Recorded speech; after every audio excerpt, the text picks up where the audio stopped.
Je suis le docteur Hélène Rossineau, médecin spécialiste des proches aidants. Dans des vidéos précédentes, je t'ai expliqué ce qu'était la maladie d'Alzheimer, comment ça fonctionnait, quels étaient les stades et quels étaient les symptômes possibles dans l'évolution de cette maladie.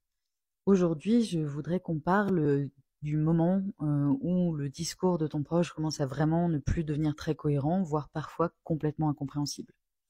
Parce que ça risque d'arriver. Il faut savoir qu'au fur et à mesure de l'évolution de la maladie, le langage peut devenir de plus en plus confus et que dans certains cas, c'est vraiment carrément incompréhensible. Si on en est au stade où c'est confus mais qu'on comprend encore à peu près ce que son proche veut dire, alors je sais que c'est frustrant pour toi, c'est triste, c'est assez horrible, c'est frustrant aussi pour ton proche qui essaye de se faire comprendre et qui n'y arrive pas.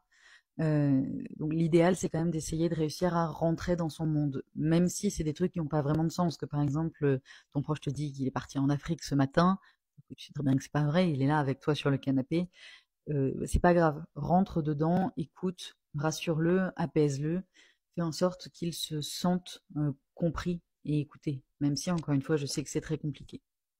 Si par contre, il n'y a plus du tout de communication verbale par les mots qui est possible, parce que c'est complètement incompréhensible, il y a plein d'autres moyens de communiquer qui peuvent fonctionner. Ce qui est important, c'est de surtout pas laisser ton proche de côté ou le planter parce que t'en as marre et que tu peux pas communiquer avec lui. Parce que la solitude et l'isolement, c'est vraiment pas ce dont il a besoin.